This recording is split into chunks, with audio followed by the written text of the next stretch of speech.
The story begins as we meet an adventurer named Oren, who is skilled with both using a sword and with magic, but it's the reason that he gets kicked out of the hero's party.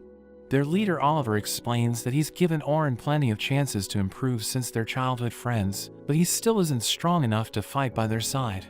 We learn that he and Oliver formed the party 8 years ago, and they were the first to reach the 94th floor in the Southern Great Dungeon, so everyone started calling them the Heroes Party. Oliver explains that it's important to have an enchanter in their party, and during the last raid, where there were other enchanters, they realized that Oren is nothing compared to other S-rank enchanters. He explains that he's supposed to be a swordsman, but since their party needed an enchanter, he was forced to convert since he had the most aptitude for it. He explains that he even invented his own kind of magic to make up for his weakness, but Oliver tells him they already found a replacement, so he realizes that they've made up their minds. He thanks them for everything, but the mage Nell tells him he's annoying since he always told them what to do, calling him a jack of all trades since he can do a lot of things, but only at an A rank level. Back in the present, we see Oren as he uses buffs to enhance his strength, and he cuts down a group of goblins, glad that he hasn't lost his touch as a swordsman. Even though his buffs are temporary, we learn that he has come up with a new fighting style by combining his skills as an enchanter and a swordsman so that nobody will call him a jack of all trades again. He registers with the teleportation crystal on the floor so that he can start from there the next time he visits the dungeon, but he suddenly sees a group of adventurers running away. They discuss how they left a girl behind since they were no match for the orcs, and their leader thinks they should just let her die, telling everyone her life doesn't matter since she just joined their party. But Oren becomes upset hearing this, since he knows what it's like to be abandoned by his party, and he scolds them for leaving the girl behind. One of them explains that they aren't strong enough to save her, and he tries to hit Oren, who easily knocks him down, and asks the others where he can find the girl. We see the girl surrounded by a horde of orcs, and she summons a barrier to protect herself, but they all hit it until it shatters. She thinks it's all over for her, but Oren suddenly uses his wind magic to blow them away, and he charges at them head-on. She's surprised to see a swordsman using support spells while fighting, and as he slices through the orcs, she wonders if he's a swordsman or an enchanter. He uses his magic to sharpen his sword, and continues to cut down the orcs, as she realizes that his skills are amazing. After he defeats all of them, he asks her if she's okay, and she cries as she realizes that she almost died. He helps her escape the dungeon and bids her farewell, but she tells him she wants to thank him properly, and introduces herself as Sophia Claudel. He recognizes her last name, and thinks the crest on her clothes looks familiar, but she invites him to have dinner with her, since she wants to show him how grateful she is. She takes him to a restaurant, and he sees the crest on a sign, which makes him realize that she's from the Night Sky Silver Rabbits. He knows that it's one of the biggest guilds in the kingdom, and he meets her sister Selma, who immediately recognizes him. He tells her they haven't met for a while, and Sophia wonders how he knows her, so he explains that Selma is famous since she's the most powerful enchanter on the continent. She came up with the idea of having party members take on different roles, which is why the attackers and defenders are now working together to fight monsters, while the supporters help them from behind. The Heroes Party also adapted her idea, so Oren was forced to become an enchanter, but after seeing her outperform him during the last raid, they decided to get rid of him. Selma wonders if he's going after her 14-year-old sister, so he explains he isn't like Diddy, saying it was just a dinner. But Selma becomes upset hearing this, since she thinks he's telling her that Sophia isn't good enough for him. She tells Selma to be nice to him since he saved her life, and admits that she went to the dungeon alone, so Selma scolds her for leaving without permission. She tells her not to do it again, and apologizes for being rude to Oren, so he tells her it's okay, and they eat together. They talk about their last raid, and Sophia wonders why Selma seems to know a lot about him, so she explains that he's popular since he's a member of the Heroes Party. Sophia becomes flustered hearing this, but he reveals that he's no longer a hero, since he already left the party. Selma wonders why they let him go, so he tells her they had their reasons, and she realizes that he's a free agent. He thinks she's about to invite him to join the Silver Rabbits, so he tells her he wants to be alone for a while, but she notes that he got the wrong idea, and reveals that she has the perfect job for him. She wants him to join their guild for tomorrow's teaching expedition, and notes that a group of A ranks will lead the recruits, as they spend 3 days going 50 floors down the Great Dungeon. He mentions that even the best adventurers take at least 6 months to go down 50 floors, but she explains that it's possible to do it in 3 days, as long as they take the shortest route. He still thinks their schedule is insane, so she admits that it's true, but their sponsors insist that they stick to it. He thinks the goal of the expedition is to get the recruits past the bosses, which spawn every 10 floors, and he knows that the guild will get stronger if the newbies can explore deeper levels alone. She's impressed by how smart he is, since it's exactly what the guild wants, and she explains that newbies usually die fighting bosses, which is why the guild sent A rankers with them. She notes that the goal is for the newbies to register with the teleportation crystals on the deeper floors, but Oren wonders if it's okay for him to participate, since the mission is important for the guild. She tells him she respects him as an enchanter, which makes him happy, but he wonders why she said that, since he knows that his magic is nothing compared to hers. He doesn't want to go back to being an enchanter, so he tells her he has other plans, and Sophia tries to convince him to join them, but he notes that he needs time to think about it.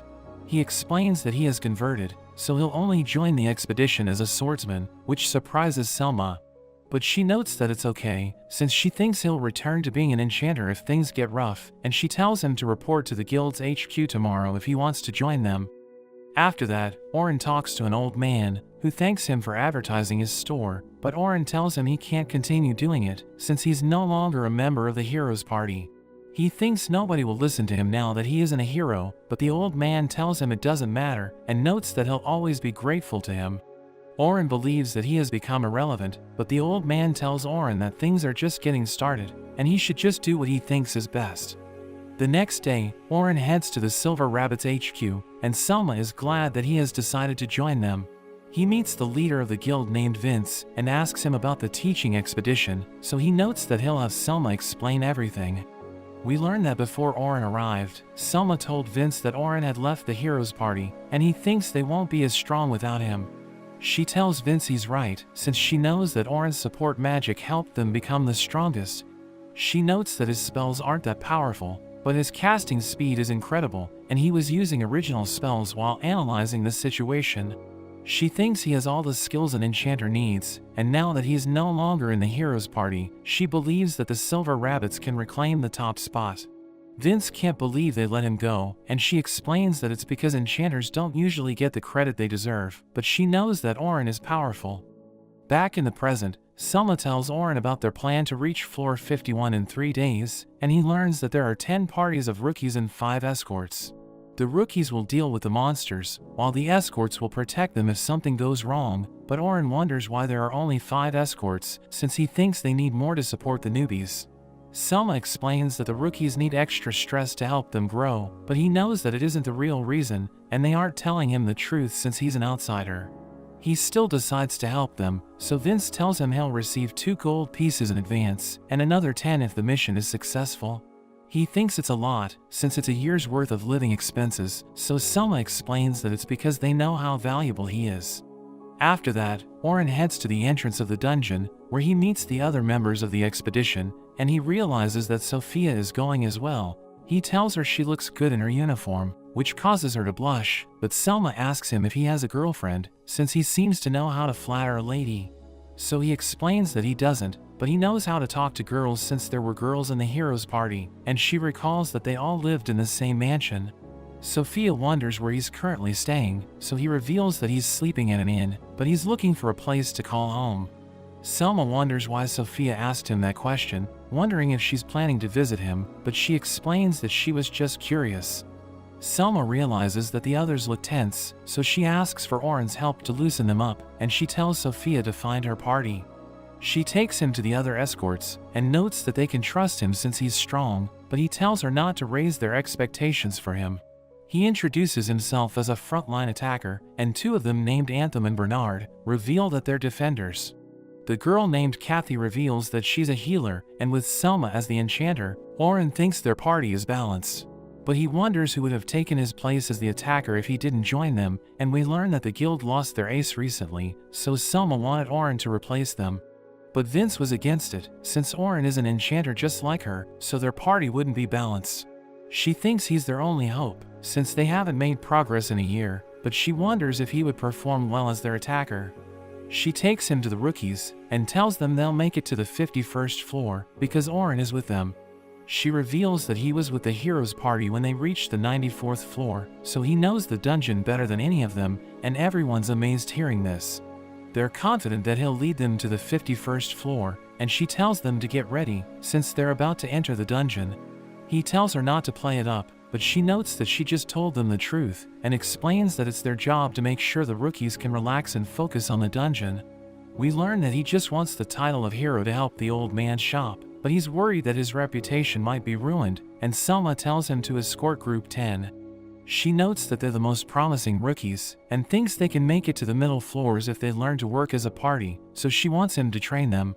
He greets everyone in the group, and realizes that Sophia is one of them, but he wonders why there are only 3 of them. Their leader Logan tells him it's because the others can't keep up with them, but Oren is worried about his future, since he appears to be arrogant. He reveals that he's an enchanter, and thinks he'll surpass Selma in the future, while their defender Carol explains that she doesn't need a shield or a suit of armor, since the monsters won't be able to hit her. Oren realizes that she plans to avoid all of the monsters' attacks, but he tells her it's hard to be a dodge-type defender, and Logan notes that their teachers warned her about it, but she just ignored them. Sophia reveals that she's a rear attacker, and Oren is glad that there's someone normal in their group, but he thinks the mission will be difficult, since 2 of them seem to have issues. They start behaving as they enter the dungeon, and Carol wonders why Oren left the heroes party, but he tells her it's none of her business. She reveals that Sophia told them an amazing person will be joining them, and she asks Sophia if she was referring to him, so she tells everyone how he saved her life. So Carol realizes he's a hero, and he wonders if she opened up the topic to calm Sophia down, thinking she's more considerate than she looks. We see 2 wolves running towards them, but Oren impales them with his trap, and thinks it's the best way to get rid of monsters trying to chase them, since they don't have time to waste on useless battles. They reach the 20th floor, and Oren realizes that Logan is actually a genius enchanter, but he needs more experience, since he's terrible at giving orders. He notices that Carol can fulfill her role since she has decent speed, but her fighting style is reckless, and he thinks she needs more reliable weapons. Sophia isn't as impressive as her companions, but she's already stronger than a rookie, and he knows that she'll continue to improve as an adventurer. They defeat the boss on the 20th floor, and Selma tells everyone to head to the next level and register their guild cards, so that they can call it a day. After that, Oren tells Selma that everyone in Group 10 has potential, but they aren't working as a party, and he's worried that Carol might get herself killed. But Selma notes that she has improved a lot, so he wonders what kind of person she was in the past. Oren returns to the inn, where he realizes that the heroes party is on the front page of the newspaper, and it mentions that they now have a new enchanter. He thinks everyone will learn that he has been kicked out, and he can't imagine how the rookies will react to it, thinking it will change their opinion of him. The next day, Oren makes his way to the meeting point, but he's surprised to see his friend Lena, who notes that she hasn't seen him in a long time.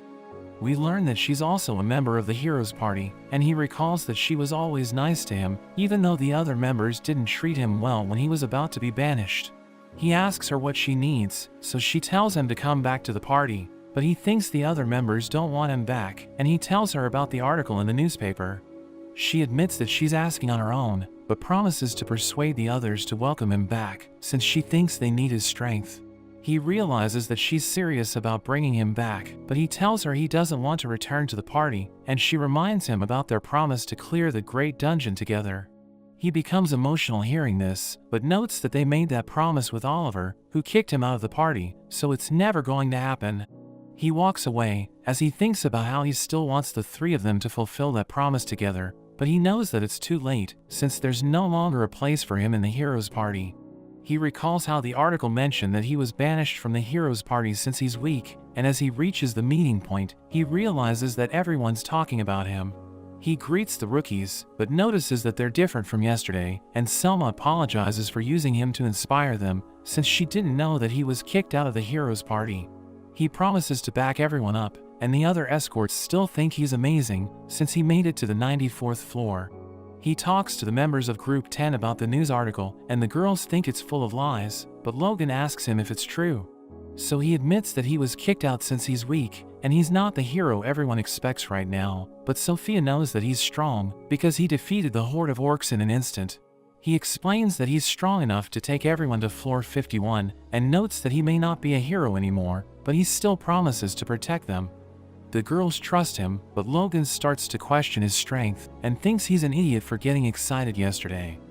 They return to the dungeon, and Oren knows that their goal is to go from floor 21 to 35, but he's supposed to let the recruits take the lead until they reach floor 31. Sophia and Carol take out the monsters in their path, and when they reach the 31st floor, they encounter a group of goblins, so Oren gives everyone orders. Logan buffs the girls, and Carol cuts down the goblins, but Sophia panics as she sees an orc, since she has emotional damage from when she was attacked. It starts walking towards her, and Logan wonders why Oren isn't doing anything, thinking it's because he isn't reliable. But he suddenly uses his debuff spell to slow the orc down, and tells Sophia to calm down, since she isn't fighting alone. She uses her fire javelin to take down the orc, which impresses Oren, since he didn't know that she could use advanced magic, and he praises her for pulling it off. They reach the 35th floor, where they see a giant spider, and Logan thinks they aren't strong enough to defeat it, but Oren gives him the usual orders to buff the others. Carol charges in and slashes its back, but Oren tells her to be careful since it's venomous, and she manages to dodge its attacks. As she keeps the spider distracted, Sophia uses her wind cutter to slice its legs, and Carol starts to celebrate. But Oren tells her it isn't over yet, and orders Logan to buff her strength and technical skill as the spider grabs her with its web. Oren notes that she should be strong enough to cut its web, and Logan realizes that he predicted everything, but she still struggles to get free. Oren orders Sophia to prepare a rock arrow, and tells Logan that her magic up is about to wear off, so he needs to buff her again. Oren realizes that Logan can only use 3 spells at once, so he decides to use his support magic to improve the sharpness of Carol's knives, allowing her to break free.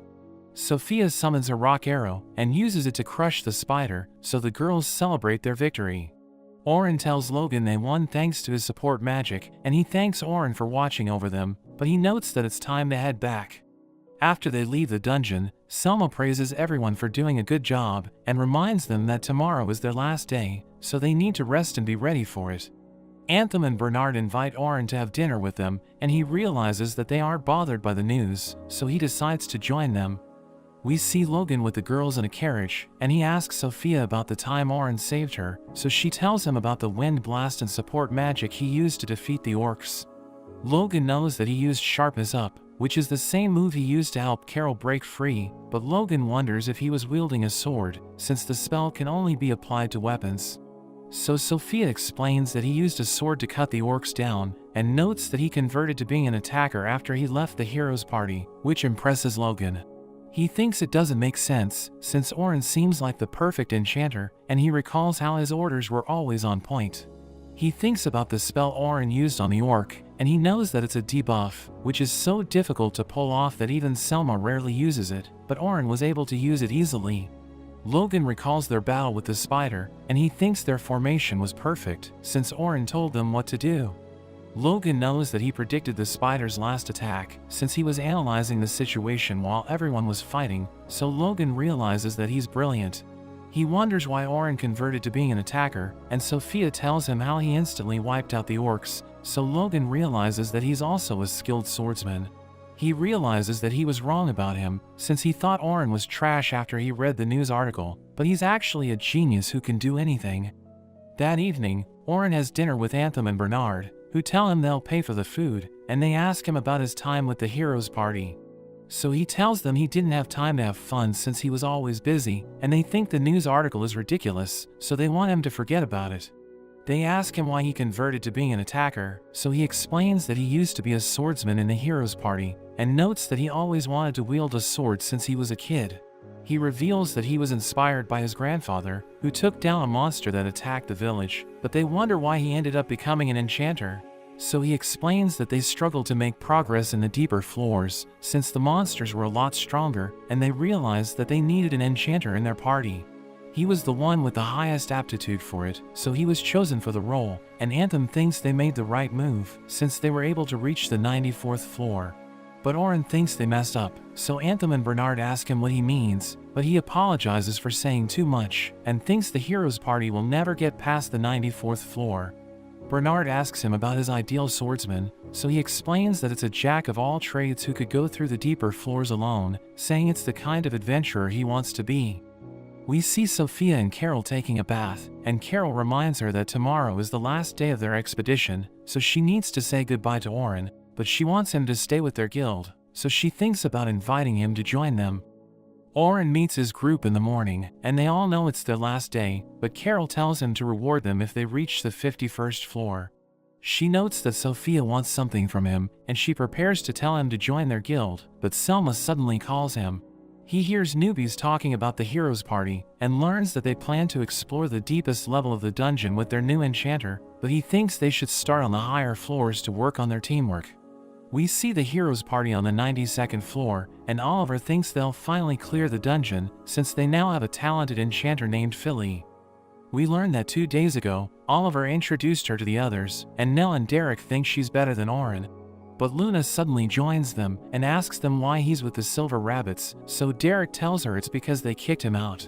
She becomes upset hearing this, and notes that she doesn't want anyone to take his place, since she knows that he's the core of their party. She notes that they only made it to the 94th floor because of him, but Nell thinks she's overestimating him, and tells her there's nothing she can do, since they already threw him out. Oliver explains that they'll practice their teamwork on the 92nd floor, since it's Philly's first time working with them, but Luna thinks they should start with the easier floors.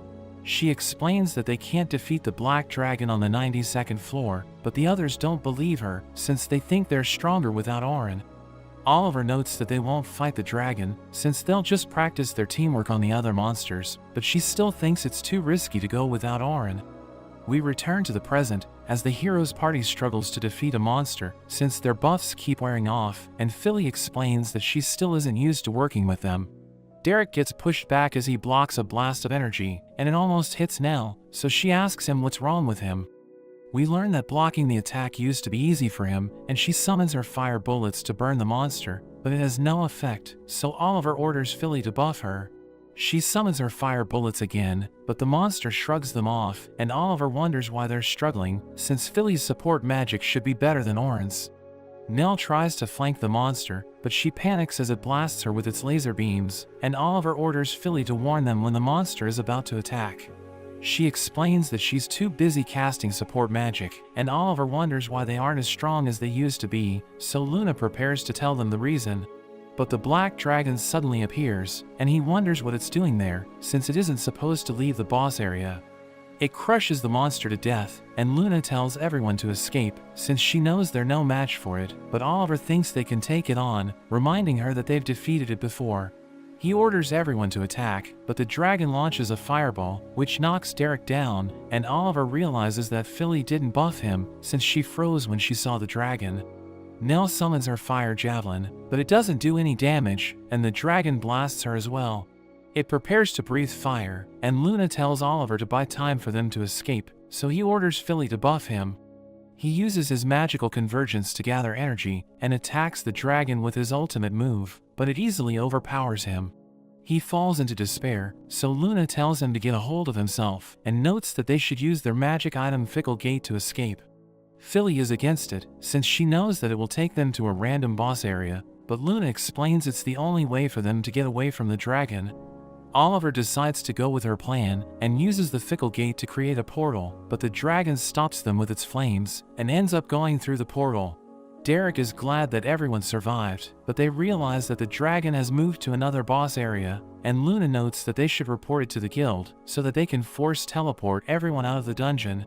Oliver knows that their party will receive a penalty, but he thinks it's better than letting the dragon kill other adventurers, and as Luna heals the others, she tells Oliver they need Oren to defeat the dragon. She notes that their stats didn't change, but they got weaker since Oren isn't with them, and Philly explains that her buffs don't even last 2 minutes since they have high magic resistance. Oliver still thinks she's better than Oren, but Luna explains that the reason they did well as a party was because he used original magic to support them. She finishes healing her friends, and as they run to the exit, she notes that Oren created a spell that increases potency by over 50 times, which is why they were so powerful while he was with them. Everyone thinks it's insane, because even Selma admitted that she can only increase potency by up to 10 times, and Luna explains that Oliver could have hurt the dragon if he just spent more time gathering energy. She adds that Nell overestimated her abilities, so she didn't even bother to use advanced magic, and we learn that his buffs also work on equipment, which is why Derek struggled to block the monster's attacks. They realize they made a mistake by kicking him out of the party, and everyone praises them as they leave the dungeon, thinking they must be doing well with their new enchanter. Oliver thinks they have no right to be called heroes, since everyone's in trouble because of them, and he still can't believe that Orin carried them all along. We see Orin as he reminds Group 10 that their goal is to reach floor 51, and Carol is excited to slaughter the monsters, but he tells her to focus on protecting her allies since she's a defender. Logan notes that a famous adventurer named Albert mentioned that working together is important, and Orin knows that he was the ace of the Silver Rabbits, but he died fighting the Black Dragon. Carol thinks a defender failed to protect him, and believes that the best way to defend people is by keeping them far from the front lines. Orin can tell that she's serious, so he makes no comment and tells her they're counting on her. They reach the 36th floor, where Selma tells Orin to look after Group 10, since she thinks they have a bright future ahead of them. She knows that they talked about Albert, so she reveals that they used to be the top guild, but the heroes' party overtook them after they lost him. She thinks Orin might be able to replace him, but he explains that their guild doesn't need 2 enchanters, and reminds her that she's the best on the continent. They reach the 40th floor, where Selma tells everyone to split up, and Orin tells Group 10 about how the adventurers make maps of the dungeon floors to help their clanmates find the right path. Carol thinks he knows a lot about the dungeon since he's been to the deeper floors, and her friends ask him about the monsters he fought. They see a goblin, but Carol immediately charges in, and it prepares to hit her, so Orin uses his debuff spell to slow it down. She kills it in one hit, but Logan tells her she would have died if it weren't for Orin, and she realizes that they were worried about her, so she apologizes for being reckless. Orin tells her about a technique called active defense, where the defender strikes the opponent's vital points to stop their attacks, but he notes that the goal isn't to defeat them, since her job is to protect her teammates. Logan wants to learn how to use debuffs, but Orin explains that it doesn't work on powerful monsters, and notes that Logan needs to learn about the target's exact magic resistance before he uses it. He knows he isn't ready for it, so Orin tells him to focus on mastering his buffs for now, and he shows everyone his trap magic, explaining that he's been using it the whole time so that they can focus on the enemies in front of them. He tells Sophia about the parallel construction technique, which allows a mage to construct several spells at once, and she thinks it's difficult to pull off, but he tells her it's easy once she gets the hang of it. He notes that the monsters on the deeper floors can't be defeated with a single spell, so the advanced adventurers use parallel construction to immediately follow up with another spell. He tells her to ask Selma to teach her the technique, but she mentions that she wants to learn it from him instead, so he notes that they need to ask for Selma's permission first. The heroes' party reaches the Adventurers Guild, where they talk to the guildmaster, and Luna tells him to use force teleport, but he explains that they saved it for emergencies, since it uses a lot of mana. She notes that the Black Dragon moved to another floor, since it flew through the Fickle Gate, and she's worried that adventurers could get killed, so they need to teleport everyone out of the dungeon. The mages prepare to cast their teleportation spell, but one of them tells Oliver to take responsibility for what happened, and they all think the heroes' party is pathetic for allowing the dragon to escape. They tell the guildmaster the spell is almost ready, so he orders them to use it as soon as possible, and notes that he wants the heroes' party to defeat the dragon. Nell and Derek know they can't defeat it, but Luna tells them they'll take care of it, and notes that she wants to make a request. We return to Selma, as she tells the newbies to stay in the safe zone and wait for the escorts to defeat the boss. The newbies watch them from afar, and the boss prepares to attack, but Orin rushes forward and cuts its leg. Selma uses parallel construction to cast 5 spells at once, and Bernard blocks the boss's attack, while Anthem finishes it off. We see the heroes' party as they rush back to the dungeon, and Oliver wonders why Luna told the guildmaster to prioritize the adventurers between floors 40 and 50. So she explains that it's because Orin is probably down there, and notes that they're currently the weakest S-rank party without him. Derek is angry hearing this, but she explains that they need him to clean up their mess, since they can't defeat the dragon without him. The escorts prepare to fight the boss on the 50th floor, and Selma tells Orin to cut off its claws, since she knows that it won't be a problem for him. Bernard knows that its shell is extremely tough, but Oren activates his original spell impact to enhance his sword's power 100-fold, and he cuts right through the boss's claw. Selma buffs the others as they work together to defeat the boss, and she tells everyone they can finally go home. But Oren suddenly gets a strange feeling, and the black dragon appears above them. He realizes he's the only one who can move, since everyone froze when they saw the dragon, and he knows they won't survive unless he defeats it. He decides to take it on, and tells the other escorts to protect the newbies, so they surround everyone with a barrier. The dragon breathes fire, and they know that their barrier won't hold, but Oren strengthens it with his impact spell. The flames hit the barrier, and everyone can't believe they're still alive, but Selma knows that Oren saved them, and they watch him as he fights the dragon alone. He activates his impact spell as he attacks it, but it has no effect, and Selma asks him if he needs help, so he tells her not to worry since he has a plan. He dodges the dragon's attacks, but it launches a fireball, so he summons his reflective wall to send it back. He casts status up to double his stats, and Selma thinks it isn't enough to defeat the dragon, but he activates it 5 times. His body starts to glow, and she can't believe he was able to pull it off, since she knows it should be impossible to stack the same buff. He jumps away to dodge the dragon's attack, and she realizes that his magic is on another level, wondering if he has other secret powers. We learn that he has increased his stats by up to 32 times, but it's starting to take a toll on his body, since he casts 30 spells at once. He thinks he needs to end the fight as soon as possible, and he jumps behind the dragon. The dragon swings its tail at him, but he's able to create a platform to avoid it. Everyone wonders if it was made with an original spell, but we learn that he used magical convergence, which is a special ability he was born with. It allows him to gather magic into a single point and materialize it, and we learn that Oliver has the same ability, but he only uses it to attack, while Oren has found better ways to use it. He slashes the dragon's neck, and it crashes to the ground, but Selma realizes he's exhausted, since he's been chaining support magic and adding effects to his weapon. She watches him as he continues to fight the dragon, but she knows she can't do anything to help him, since even the strongest members of the Silver Rabbits couldn't defeat the dragon. In a flashback, we learn that Oren and Oliver were raised in a peaceful village, but a group of bandits destroyed it while they were training outside. They bury everyone's remains, and they're both determined to get stronger so that they can protect what's important to them. We return to the present as the dragon summons bolts of energy to attack Oren, and it manages to hit him, but he immediately recovers, and he's determined to protect everyone at all costs. Selma knows that the dragon is at its strongest when it releases a purple mist, and she wonders how Oren will counter its arrows since they have killed countless adventurers. He shoots a fire bullet, which hits the dragon's head, but he struggles to do any damage. He cuts down the dragon's arrows, and summons a rock wall to protect himself.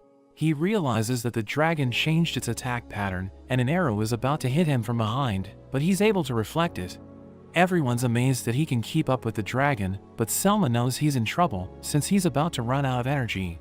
He recalls how he worked with the hero's party to defeat it, and he isn't sure if he can win alone, but he's determined to do whatever it takes to finish it off. He blasts the dragon with fireballs from all sides, but realizes it's still alive, so he uses his original spell to summon the fireballs again. We learn that his magic becomes stronger every time he repeats it, but the dragon survives the attack, and he recalls how Oliver used his ultimate move to finish it off. He decides to copy it, so he gathers energy with his magical convergence, and slashes the dragon with everything he has. It tries to counter him with its own attack, but he activates his impact spell, which allows him to overpower it. It explodes as the attack reaches it, and everyone thinks the fight is over, but he realizes that it's sacrificed its tail to survive. It continues to attack him, so he jumps away, but realizes that his buffs have worn off. Selma tries to buff him, but her spell doesn't work, and he tells her to stay out of the fight, since her buffs will only throw him off. He increases his stats again, and summons lightning to shoot the dragon down, but it still gets back up, and he starts to wonder if he has what it takes to defeat it. His sword shatters, but he knows that the dragon is also on its last legs, so he casts his destruction spell, which gathers magical energy to create a powerful dark sword. The dragon attacks with its arrows, but he dashes away, and summons his reflective walls to avoid them. He dives toward the dragon, striking it with his full power, and he causes a huge explosion. As the dust settles, everyone realizes he was able to win, and they praise him for saving their lives.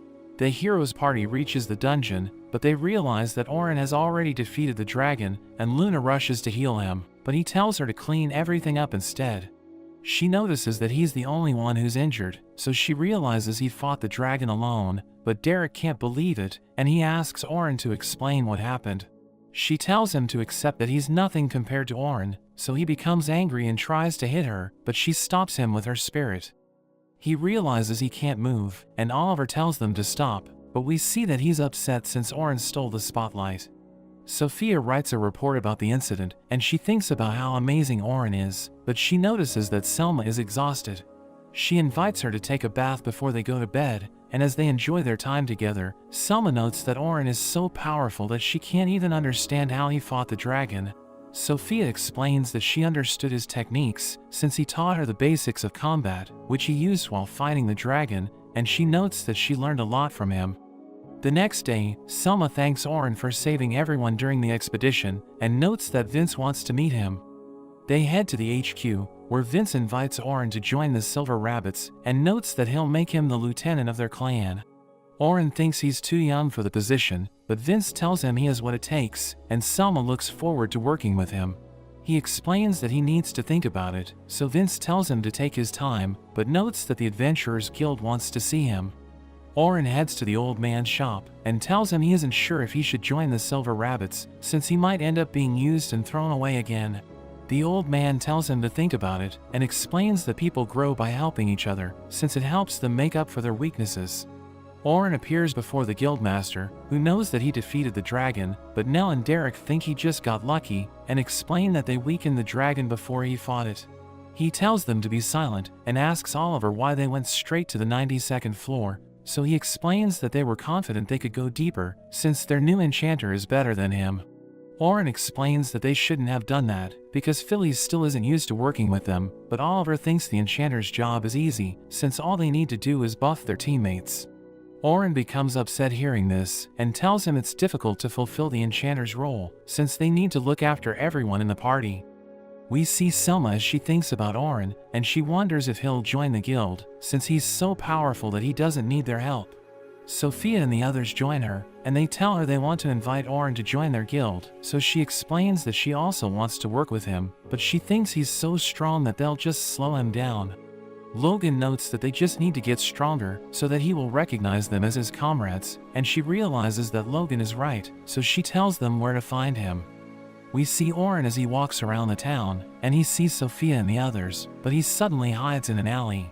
He realizes they're about to find him, so he creates platforms and hides on a roof, and he's glad he was able to get away from them. He returns to the old man, who wonders why he avoided them, so he explains that he doesn't want them to be sad, since he has decided not to join the Silver Rabbits. The old man explains that he doesn't have to be alone, since he knows that he enjoyed the moments he spent with them, telling him he'll find a place where he belongs.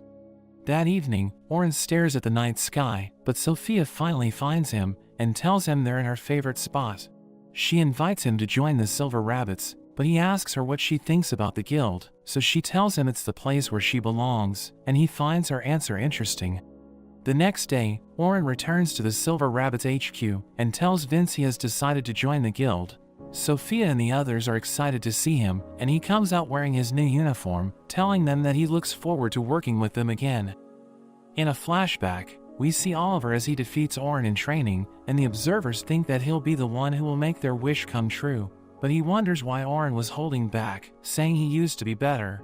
So Orin tells Oliver that he has just become stronger than him, calling him a genius, but Oliver refuses to believe him, and promises to make him take him seriously, but we learn that Orin went easy because he didn't want to end up killing him. His friend Shion appears, so he thinks he looked bad losing, but she tells him she knows how strong he really is. He mentions how he wasn't strong enough to endure the way everyone looked at him, but now Oliver is carrying that burden, so he wants to be able to help him. Shion also wants to stand by his side, and she promises to catch up to him, but the memory glitches as she mentions what they will become. We see the guildmaster visiting his superior, the Grand Master, reporting that one of his adventurers in the South Dungeon soloed the Black Dragon. The Grand Master is surprised hearing this, wondering who would be crazy enough to do that, so the Guild Master explains it was because of an emergency. The Grand Master wonders if it was Oliver, but he's shocked when he learns that it was Oren. He asks if Oren has been acting differently lately, but the Guild Master tells him he's been the same, so the Grand Master realizes he hasn't returned to his original state, but still found a way to gain enough power to defeat the Black Dragon, and he tells the Guild Master to report right away if anything changes with Oren. Meanwhile in the east, we see a group killing other top adventurers, and it seems Xion is guiding them. She calls out a person hiding, so they come out, and she recognizes him as a messenger. He tells them that a person strong enough to solo the Black Dragon has appeared in the south, so they have been ordered to make contact to see if they can bring him to their side. The man notes that it's likely that the person has already sided with the church, so the group thinks they will need to end up killing him. Xion thinks the person can't be Oliver since there's a lack of information, but she can't believe there's someone in the south who might be the same as her. She thinks she needs to handle it because she doesn't want the south to fall like the west did, and she promises to carry on the will of the one she loved the most. But we learn that she thinks Oren is dead, as we see the day she received a letter telling her about his end. But she vows to continue fighting, and swears to kill all the people in the church who she believes were the ones who drove Oren to his death. At the Silver Rabbit HQ, Vince glazes Oren to everyone about how strong he is, and tells them about his decision to make him the lieutenant, taking the place of Albert who died against the Black Dragon. The decision requires the approval of the existing lieutenants, but before they vote, one of them asks Oren if he's prepared to offer his life for the clan. The man notes that as a lieutenant, his decisions will change the lives of their members, and they must do everything they can to protect them. Oren understands what he means, but thinks back to a different vow that he swore he would never break, so he ends up saying that he isn't prepared to offer his life for the clan. The lieutenants think he's unfit for the position, wondering why he's even there, but Oren mentions his resolve is to protect those he cares about. He swears to protect all his comrades, mentioning the vow he took when he became an adventurer, which was to become strong enough to protect the ones he cares about no matter what. So the man realizes that while he isn't prepared to offer his life for the clan, he's prepared to do it for the members, and he ends up being accepted as the new lieutenant. After that, Selma can't believe he caused such a scene, but she's glad it all worked out. A girl named Estella from the management division asks for his help with teaching a new party, but he wonders if he will have enough time. Selma mentions he should have more than when he was with the heroes party, since their guild limits the amount of time they go into the dungeon, saying that the most they do is only 3 days at a time, so he ends up agreeing. After that, Oren goes to meet his new squad, Unit 1, who are the guild's strongest group. They remind him that they met in the previous raid, but they reintroduce themselves. There's Rain the mage, who tells him he can treat her like a big sister since she's the oldest, Lucera the healer, and Wilkes the defender.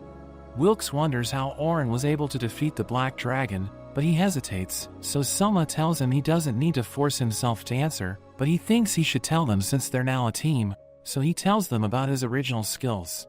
The first is Impact, which is able to raise the effects of equipment or magic up to 100 times, and the second spell can boost the effects of support magic multiple times, mentioning how he went up to 32 times against the dragon. Lucera thinks he's overpowered, but he notes that he can only use it on himself, and it also causes an extreme level of stress on his body. Selma suggests going to the dungeon so they can work on their teamwork, but Oren mentions how his sword was destroyed against the dragon. Rain thinks it will take days for him to get a new one, but he notes that it's not a big deal, since his old sword was just off the shelf, and they can't believe he didn't have a custom sword, so he mentions how he would just strengthen and sharpen his sword using his magic, but Rain insists on getting him something better, since he's now a part of the Silver Rabbits. They go to a blacksmith named Aaron, who's also shocked to learn that the Dragon Slayer used such a crappy sword. He mentions how he doesn't care about it, but since he's now a part of the Silver Rabbits Unit 1, he should have a sword that's worthy of his position. Aaron is happy to make him one, but mentions that he's currently out of the high-level material that would be needed, but Aaron tells him it isn't a problem, and suddenly takes out all the materials that he has. They can't believe how amazing it all is, but Lucera is suddenly shocked as she sees a black scale. Aaron remembers how they have trauma from losing against the Black Dragon, so he tries to apologize, but Rain tells him he's amazing and suggests that he make his sword from it. But that's where this video ends. Remember to like and subscribe to the channel. Thanks for watching, and I'll see you next time.